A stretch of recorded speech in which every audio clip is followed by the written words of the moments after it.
What's in a name? That which we call a rose by any other name would smell as sweet.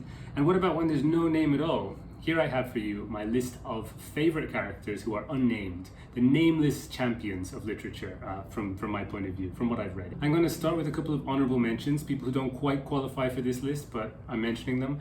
First of all, the narrator, whose name I actually forget, from Demons.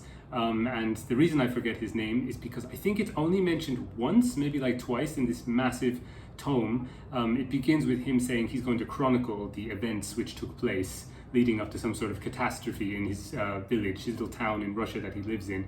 And then I think halfway or 1/3 through this really chunky Russian novel, one of the characters, occasionally he appears in the book, right? Like in some scene or something, because he's chronicling what happened. And then one of the characters says, "Oh, you're," I don't know what his name is, Anton something-ovich, aren't you? And he says, "Yes, that's me." And there's just this kind of awkwardness where you're like, "Oh, right, you have a name." And he managed to go the whole novel without saying it. And it kind of draws attention to the fact that, I mean, it's funny, first of all, that's why I like it, but it also draws attention to the fact that he's kind of trying to write himself out of the story. He does not want to be the center of attention.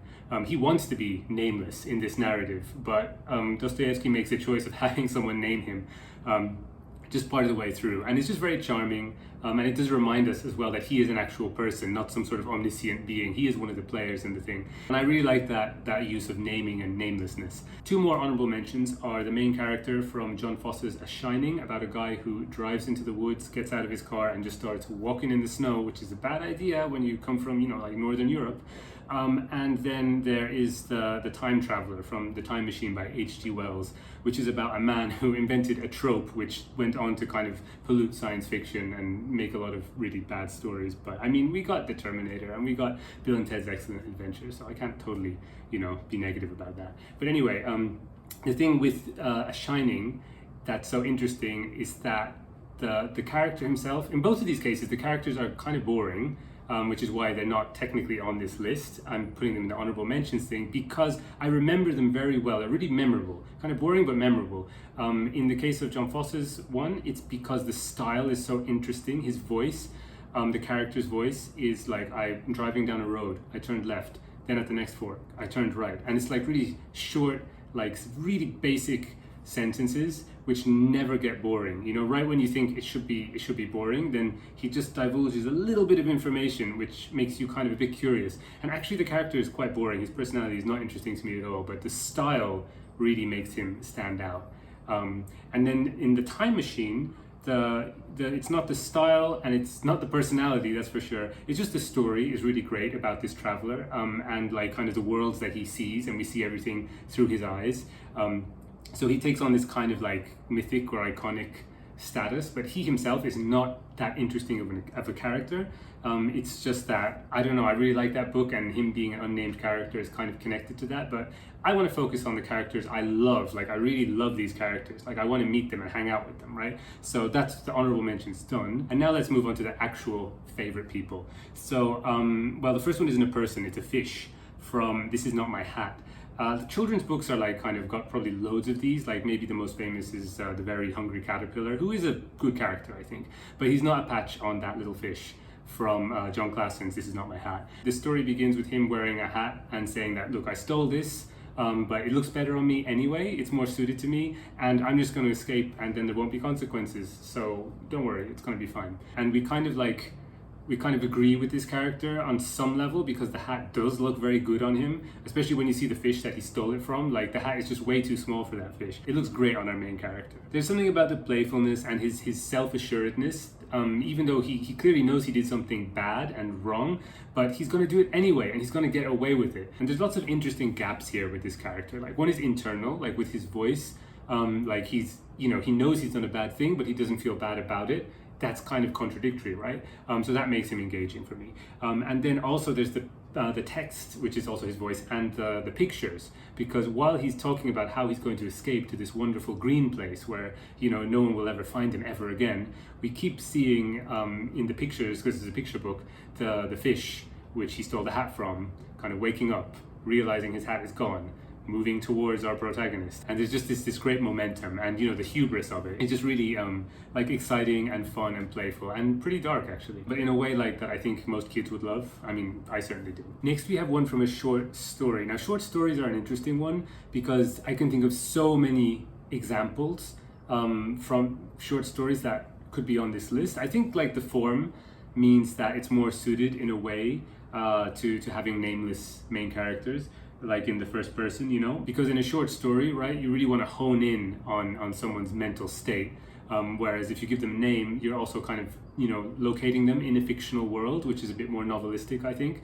So like Edgar Allan Poe, we've got The Telltale Heart, that guy's amazing. The Raven dude, there's also Julio Cortázar, one of my all-time favorite writers. Loads of his protagonists, kind of in the vein of Poe, are like giving you this really intense, kind of disturbed psychological portrait of someone who is just I and me, and we as the reader feel super close to them because we never get their name, I think. Even Notes from the Underground by Dostoevsky, which is I think like a novella, not a short story technically, but that also has that like kind of proximity and like intensity that we get from having the first person narrator nameless.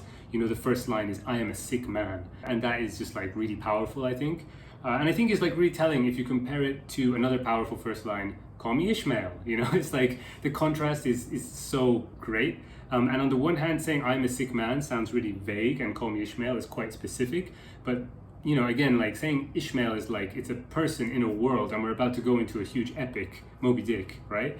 Whereas "I'm a sick man," it's like kind of it's ambiguous, but like who is this individual, this man? It kind of draws us in. And what is the sickness? Is it physical or is it mental? But yeah, that was quite a tangent actually, just to say that I'm not going to include those short story people on this list because we'd be here all day. Instead, I'll just say the one which is most recent one that I've read to have left a really lasting impression on me, and that is lawyer Kraykowski's Dancer, from the short story of the same name, written in 1926 by Witold Gombrowicz. It's about a guy who is late to the theater, and so he cuts the line, and then someone puts him back to his place in line, and then he becomes obsessed with that person. And his obsession is just really funny and dark and kind of sad, and it's basically like he kind of hates somebody, but also ends up loving that person because he doesn't know how to deal with his hatred.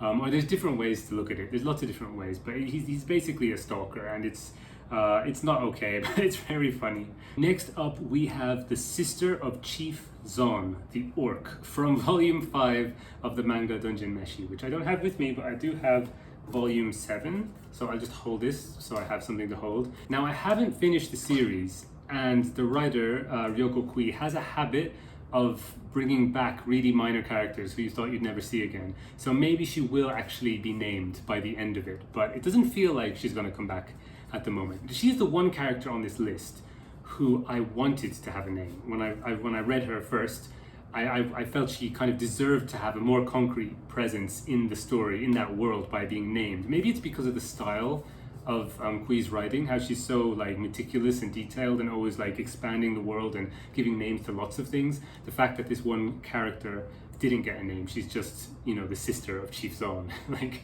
that kind of bothered me at the time. But now, like in the context of this list, she's going among such great company of nameless great characters that I don't feel bad about it at all. Basically what happens is this character, Chief Zon's sister, and another character, one of the 4 main characters, who is the hobbit Chilchuck, they have to go off and do something together. So we get a scene which is just them. The name of the chapter that they're in is called Good Medicine. Every chapter in Dungeon Meshi is named after the kind of the main meal of that chapter. And this one is not a meal, it's just called Good Medicine because there's some medicine which is given to wounded party members at the beginning, but the real medicine is this conversation that happens between these 2 characters. It begins with the Chief Zon's sister, the orc, like really antagonistic towards Chilchuck because she thinks he's a coward. She's kind of like from a warrior tribe thing, right? And as the conversation goes on, we begin to get these little shifts in character and motivation. First of all, the sister goes from being totally antagonistic to trying to kind of persuade him to be a bit more brave, to be a little bit more courageous, to just face up to his fears and do what's right for his friends and so on. And then he kind of snaps back at her. But from him snapping back at her, he unwittingly divulges some truths about himself, which she picks up on and starts to realize there's more to his cowardice than meets the eye. And I won't go into every little, minute psychological change that happens throughout this scene, but by the end of it, she casually offers him some advice which clearly has a profound impact on him, because it's not only something he obviously hadn't considered doing to resolve his problem, but also seems to have made him learn something really fundamental about himself. And the reason why I care about this scene so much is, first of all, it's my favorite scene so far that I've read in this whole manga that I really love. I feel like it's built up to in a lot of different ways. I feel like it's the emotional climax, basically, of the whole first arc of the story. The way it's done is, because it's a manga, only through dialogue and images. There's no, internal monologues where, or narration where we can hear, suddenly she realized, or she looked at him in a new light, or there's none of that, right? We all have to kind of pick it up through just dialogue and pictures, which I think amazing. And to have this moment, I think, take place between Chilchuk, who is, I think, the least main of the four main characters, in terms of his personality and his role in the plot. And then also just a totally new unnamed orc, Chief's own sister. I think that's genius. I love it when these minor characters appear and they have huge, profound influences on, personality and plot and everything going forward in the story. I'm going to turn on the light. It's getting too dark. So yeah, I could talk about that scene for ages, but like I said, it's kind of, climactic, so I don't want to give things away.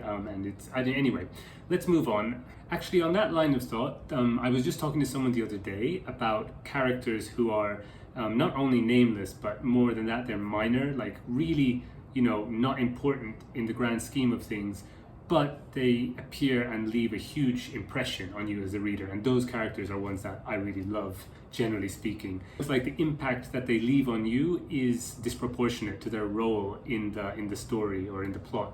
Those are the ones that I tend to love the most of kind of nameless characters. And for me, the archetype of all of these is the herald in Suppliant Women by Euripides.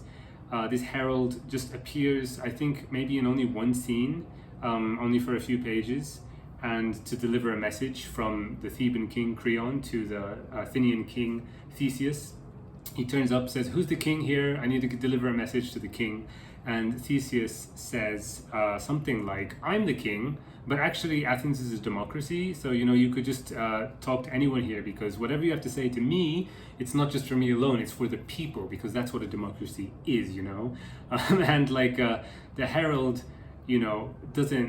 doesn't take this sitting down. He then goes off on this rant, which is I don't know, is it 2-3 pages? He just goes on and on about democracy and how much he hates democracy. And how much he thinks democracy is a bad system, how it's just the rule of the powerful over the uninformed, and how by having a dictator, at least they have stability and strength. And I don't know, he goes on for ages, and it's really fascinating how much a lot of his criticisms of democracy are just totally relevant to today. And this is one of the things that blew my mind. This was the first Euripides play I read. It was the scene which cemented him as one of my favorite writers, or maybe not cemented him, but made me think, okay, I'm going to read everything this guy has written. He's one of my favorite writers, and I'll always remember this herald, who's just called Herald. It's in a lot of plays, right, that you get a character who's just slave or nurse, or they don't get a name, they just get their position. And I think maybe in plays as well, those characters often stand out more than they do in other types of literature, because if they're going to be an actor going on the stage, they have to do some stuff, so they can often be really exciting even if they don't actually have names. Next up, we have the shadow creature from the Moomin comics, and I've seen online people refer to it as Shadow, that's his name. I don't remember if he actually got that name in the comics. At least I don't remember ever reading it, but I'm going to go with him as being unnamed. Also, it's not necessarily a him, because it's just a little shadow, but basically in the Moomin comics at the beginning, it's in the forest, it's in the valley, and often in the background, Tove Jansson illustrates this little shadowy creature, and he's kind of looking in at the action, or maybe not, maybe he's just there, but it's just a nice little touch to make you feel like the world is full of life. And the original comics come in little 4-panel chunks, so there's usually one little tiny narrative thread, and the shadow will, I think almost always, if not always, appear in one of those little things. So there's something fun about it in a sort of Where's Wally kind of way, like where's he going to be in this one? And really quickly you just get used to him being a sort of background presence, just maybe like a kind of symbol of life going on in the world in Moomin Valley. Until way into it, at one point, somebody gets trapped in a cave or something, and there's no one to save them, and we're in need of a Deus Ex Machina, and suddenly the little creature speaks, and it's really funny, because Moomin Troll or whoever it is says like, "Who are you?" And they're like, "I've been here the whole time," and it's just hilarious. Like, it's just Tove Jansson at her comic best. And then that background, that character who we've come to accept as just a piece of the sort of pictorial background, becomes important to the plot because they do the lassie thing, they go, Peter fell in the well, whatever, and they get another main character to come and save our main character who's trapped. So yeah, I just because of that moment, also it's just a nice presence throughout the comics to have that little bit of life going on in the background, but specifically for the Deus Ex Machina bit, it's on this list. These last two kind of have names, but kind of they don't have names as well, so I'm going to sneak them on anyways. First of all, we have The Thing from the Gnome trilogy by Terry Pratchett, specifically from the book Truckers. The Thing is a black box owned by a tribe of gnomes. The fact that it's called The Thing is already like a joke, because it's basically like the elder of the tribe always has the thing. The thing is what the elder of the tribe hears answers from in order to, give wisdom to the group. So it's just like the thing feels like it could be replaced with any sort of, vague symbol of authority in a pre-modern civilization or something like that. The thing, whether it's a religion or something like that, some arbitrary symbol, right? So that already I quite like about it. Then at some point, like, I don't know, 1/3 into the book, it becomes a character. At this point, at the beginning it's an object, it becomes a character when it actually does speak. And then the fact that it's a black box becomes actually a joke, because the black box has a kind of two meanings. I had to look one up, I didn't know this before I made this video, but one of them is it's a closed system where we don't know what's inside the system except by looking at the inputs and the outputs of that system. And the thing is basically an AI which speaks, and we don't know what's going on inside it, so that kind of makes sense. But the other meaning is that a flight recording system, right? And the thing actually is a flight navigator, not a recording system, but a flight navigator. So the fact that there's like a kind of a double or triple pun going on there is very Terry Pratchett, and I like it very much. But we're here to talk about the personality. And the reason the character is really good is in the way that robots can kind of be funny sometimes, in their inability to understand, kind of more human emotional needs, or gnome emotional needs, I guess in this case. And also the fact that its knowledge and its sophisticated vocabulary is not understood by the gnomes who've been living, like in the wild and hunting rats and stuff like that. So it has to keep on trying to basically dumb things down and adjust its knowledge into concepts that would be comprehensible for our main characters. And it doesn't always hit the mark, and that's just a good source of humor. And the lack of communication between the thing and then the gnome tribe is just really charming. It's a really charming book, and the thing is one nice aspect of that. And then finally we have definitely one of my all-time favorite characters. This is somebody from the Private Memoirs and Confessions of a Justified Sinner by James Hogg. And when the Justified Sinner himself, Robert Ringham, meets this character, he wants to find out his name, so he asks him, and the character doesn't really want to say his name. He says, "We're friends, like between friends, why would we need to call each other something as superficial as names, right? We're buddies, you don't need to know my name."